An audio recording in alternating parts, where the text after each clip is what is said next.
কয়েকদিন আগে এই বাংলাদেশের 24-এর আন্দোলনের এক সাহসী প্রজন্মের এক সাহসী সদস্য ওসমান হাদিকে হত্যা করা হয়েছে। ওসমান হাদি শহীদ হয়েছে।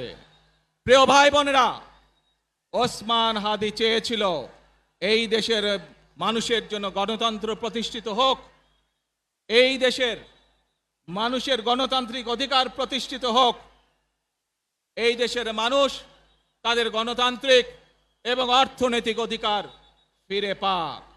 আজ 24-এর আন্দোলনে যারা শহীদ হয়েছেন, ওসমান হাদি সহ 71-এ যারা শহীদ হয়েছেন, বিগত স্বৈরাচারের সময় বিভিন্নভাবে খুন-গুমের শিকার হয়েছেন, এই মানুষগুলোর রক্তের ঋণ যদি শোধ করতে হয়, আসুন আমরা আমাদের সেই প্রত্যাশিত বাংলাদেশ গড়ে তুলব, যেখানে আমরা সকলে মিলে কাজ করব।